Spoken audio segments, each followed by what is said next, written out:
the line is Gold Coast-based acoustic pop singer-songwriter Dani Teveluwe. Good morning, Dani. It's great to have you with us. Hey, Anton. Thanks so much for having me. Oh, it's a pleasure. Absolutely fantastic. Look, your highly anticipated debut EP, Into the Deep, was released recently. What a wonderful record. Congratulations. Oh, thank you. Yeah, it's so nice getting to put a body of work out, especially I've been working on that for just over a year, so it's nice when it finally goes out into the world. Yeah, great. So look, it certainly attracted plenty of attention since its release. You must be really happy with the reaction to the record. Yeah, I'm so grateful. It's awesome. It's such a nice thing just to put your music out there, but then to also have other people enjoy it and actively tell you that as well is very rewarding. Yeah, that's great. Look, I read a review of the EP and I'll read it out. It described the record as a body of work that celebrates bravery and is also an exploration of love in all its forms, romantic, compassionate love for self. I really like that description. I think it's a really accurate one. Thank you. Yeah, it's a lovely quote and review. I'm very grateful for that. Yeah, it's fantastic. So look, the EP comprises 6 tracks. Look, and I've got to say one of my favourite tracks on the record is Sweet Summer Nights. I absolutely love it. Thank you. Yeah, look, the feeling of summer it evokes, I think we can all relate to it. Can you tell us a little bit about the song, how it came about, the inspiration behind it? Yeah, well, when I wrote that song, I was actually reflecting on a European summer. So in 2019, I was very lucky. I spent 3 months traveling through Europe during the summer. Right. And I just felt like I was living completely in flow with life. When things just work and everything just works out and it goes smoothly. Great. Yeah, so it was just, I kind of was thinking about that and just how sometimes life just falls into place for you when you let it. And kind of that song just literally flowed out of me. So, Yeah, fantastic. Look, and you're right, and it's sort of a really feel-good song. And it's funny because I was looking out the window, and at the moment, I don't know whether you know much about Southwest Victoria. It's September. It's supposed to be warming up, but it's absolutely freezing. I can imagine. Windy and cold and wet. And I'm looking out the window thinking, I've got to play Sweet Summer Nights after I have the interview. Because it really does transport you to that sort of feeling. It's fantastic. Great stuff. Oh, thank you. Yeah, look, track 2 on the EP as well, Wasting Time, is another personal favourite of mine, another very catchy one. Look, apart from the great song, it's I really like the music video for the song because it visually depicts the messages in the song. I think it does it really well. Can you tell us a little bit about that one and also the video? Yeah, yes, Wasting Time is one of my favourite tracks to play acoustically. But yeah, the music video is quite a family affair, actually. So my little sister, she's really amazing. She kind of self-taught herself how to do carpentry and everything and decided to renovate vans. And she made them look amazing, did all the cabinetry, wired them up, insulated them, designed them. And my dad helped her along the way as well, but she kind of taught herself through YouTube and getting tips from my dad. Right. And the whole essence of wasting time is about acknowledging that there is no perfect time to go for it. You have to decide that. Yeah. So kind of when I was thinking about film clip ideas, I really kept coming back to Chelsea, my little sister, and how I was so proud of her, what she'd done and achieved with all of her van renovations. She just finished her 5th one not so long ago. And it also was really nice to she was really, really grateful to Dad, helping her and having a space for her to work. So yeah, it was really nice to put that into film and share that story. Yeah, no, it's fantastic. Look, I think the message is really strong in it, isn't it? You get to, you're doing something you really want to do. You're not going to sort of sit around and just think about it. You're going to actually make it happen. Yeah. It's fantastic. It's great. Look, and your dad's obviously plays a starring role in it as well. Yeah, he was actually a natural behind the lens. Yeah. Chelsea, my sister, said she felt awkward, and Dad just owned all the scenes. Yeah, he's done a great job. They both have fantastic stuff. Look, with the record, back to the record, with the other contributors to the record, the EP, can you tell us a little about some of them? Yeah, so I co-wrote a few of the songs, half of them with my partner, Matt Collins. So he's in a band called Wolves. Amazing musician and songwriter, and so we've become very close collaborators now. Right. We write together all the time. And then also Are We Gonna Wake Up was a result of a co-write with Emily Wuramura, and that kind of happened at the start of COVID in 2020. I got to catch up with her for 3 hours, and we made a really solid start on Are We Gonna Wake Up? And I brought it to Matt later on. I was like, I could feel it was originally an acoustic track, but I could tell it wanted to be something else, like a bit rockier, bluesier, which is where it ended up. And Matt kind of brought it there. Yeah, no, it's fantastic. And also, look, the artwork, absolutely stunning. It's thank you so much for bringing it up. Yeah, it's brilliant. So the artwork is painted by a Tambourine Mountain artist called Tamara Armstrong. She is absolutely incredible. Right. She's won a whole heap of art prizes, and deservingly so, because I just love her style. And I actually first met her, I didn't realise I already knew her. I used to play touch football with her husband. Okay. On Tambourine Mountain. Like, I grew up in like a small town, Canungra, which is west of the Gold Coast. And I went to Burley Brewing. They do a local art exhibition each year, and Tamara was displaying some of her work. And she had this stunning painting called Mr. Zimi for her Women of Colour exhibition, and I just fell in love. I was like, oh my gosh, that is the most incredible work I've ever seen. Right. And it took me a few years, but I actually pulled myself into line and bought the original off her and started collecting art. So I've been collecting art since then. I've tried to buy one original artwork a year. Right. And when I had a vision of what I wanted for the music, for the EP artwork, I thought, I'd love to work with a local artist and, I suppose, employ another creative to create something for me.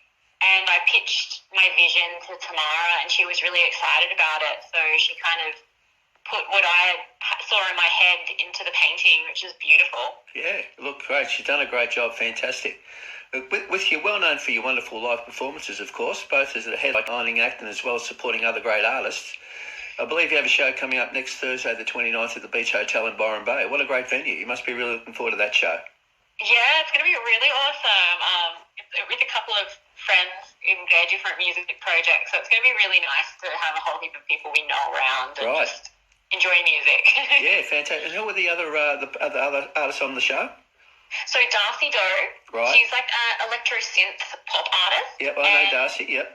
Oh, sick. And Cools, she's like R&B soul. Both really, really amazing artists. So is that Genie Boy? No, Genie Boy had to pull out of the lineup, unfortunately. So they're different acts, yep.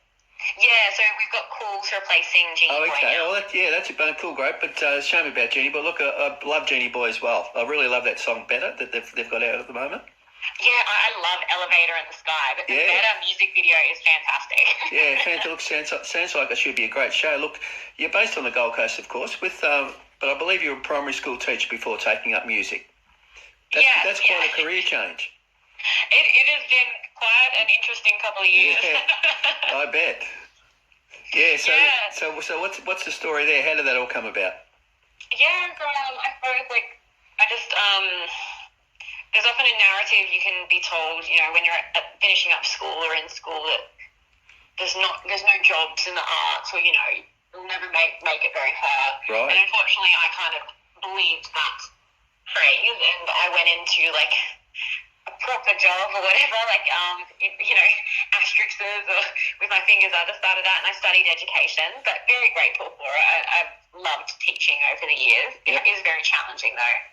And I kind of music came into my life anyway, regardless. I started playing shows originally and just singing in a covers duo and a band, and it just felt so right. I just love singing so much. It really gives me so much, and often as well it's nice, a lot of people enjoy my performances as well, so which is awesome. Yeah. So the last few years I've suppose been transitioning more into the arts, so I decided to leave my full-time job in 2020, and I just started teaching casually, which has been really lovely actually. It's nice to have a steady income still and a steady job whilst I'm working on my creative projects. Yeah. So the goal is hopefully sooner than later I'll be a full-time artist, and Great stuff. Look, I believe there's a David Bowie quote that help you to summon the determination to take the leap into music. I love that expression. Look,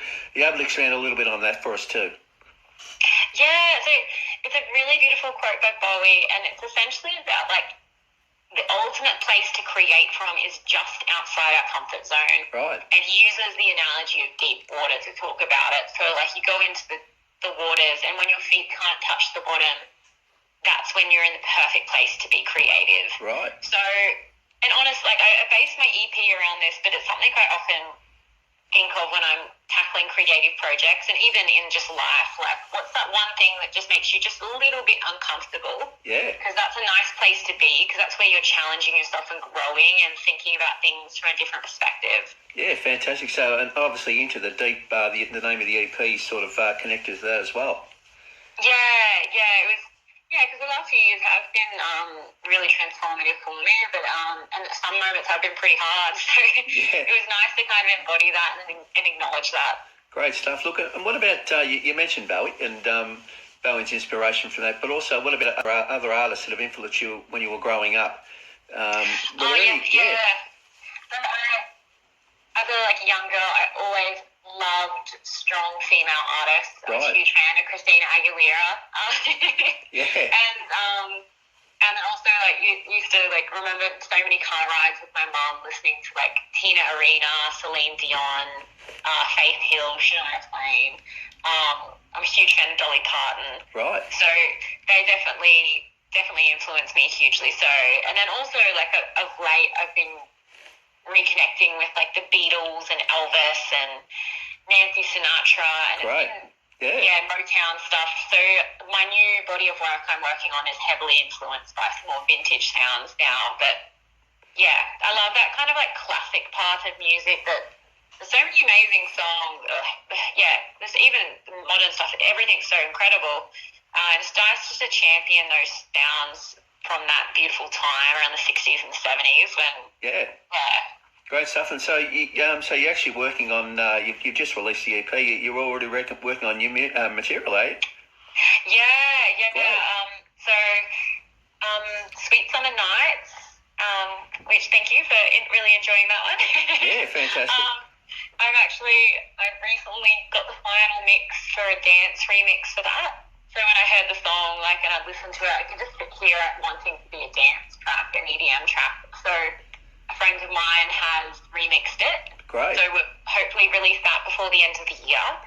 And then Matt and I and my partner have written a whole album for my next body of work. Fantastic. So you got an album in the pipeline. Great stuff. Yeah. So it's almost recorded. I've just got a few more songs to go.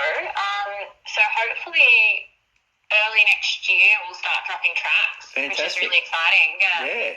Look, it's great. Look, before we let you go, I've got to mention this. I believe your very first gig was an open mic night in Budapest in Hungary. A few years. Yeah. And it all happened quite accidentally. I believe you didn't actually realise beforehand that it wasn't an open mic night. You thought it was in fact another artist's gig. Can you tell us all about that? Oh, yeah, so this takes me back. This was on my trip in 2019, which it just makes me think of Sweet Summer Night straight away as well. But yeah, we were in Hungary and Budapest, and we were just checking out the city, and we went to this ruined bar, and it was awesome. Yeah, I just stumbled across this little room, and everyone was sitting and just listening to this girl, and she was beautiful, had a gorgeous voice. And I was just joined in. I was like, wow, this is just an amazing experience. And the host got up and said, well, thanks for everyone coming. It was actually also on the 50th anniversary of the first Woodstock. Right. And he was like, yeah, thanks for everyone sharing their music. And he mentioned it was an open mic night. And I was like, oh, I've actually never performed by myself. I didn't ever play with my bands or a duo. So I kind of approached him and said, oh, look, I'd love to play a song. I know you said you guys are wrapping up, but if you don't mind. He's like, yeah, why not? You get up there. So he said, in the true nature of Woodstock, he'd give me my 5 minutes, and it was really awesome. I got to play Love Song by The Cure. Great. And yeah, it was such a cool experience. And actually as well, they were also live streaming the whole thing, and they filmed it. So I got to go share it with my friends after. Great. So is that on YouTube, do you know, or is it sort of... Yeah, it is on YouTube. I'd love to have a look. Through my social media profile. Yeah. I'll try to send it to you, because it was great. Really cool. Yeah. Fantastic stuff. Look, thanks so much, Dani, for joining us today. It's been an absolute pleasure. Thanks so much for having me, Anton. Thank you. No, and look, also good luck with the EP Into the Deep. It's a great record. Thank you. Yeah, and thanks for supporting my music. Oh, absolute pleasure. And look, and also the upcoming gig Thursday the 29th in Byron Bay. It sounds like it's going to be a great night. Oh, it's going to be so much fun. Yeah, and really looking forward to the dance mix version of Sweet Summer Nights. Cannot wait for that. It'd be fantastic. Now, is it a nice long version? Is it one of those ones that sort of seems to go on forever? Yeah, it's beyond the 4-minute mark. Okay. Yep. So yeah, I'm Great stuff. very, very stoked with what my producer did with it. Yeah, I thought you were going to sort of, I don't know whether some of these dance mixes, they can go on for 15 minutes. I thought you were going to say it was a 15-minute one or something like that. Yeah, I know. I might have to tell him, you need to make a longer version, though. It's not long enough. No, fantastic. Cannot wait. Look, thanks so much, Dani. We'll catch up again soon. Cool. Thanks, Anton. See you later. Bye.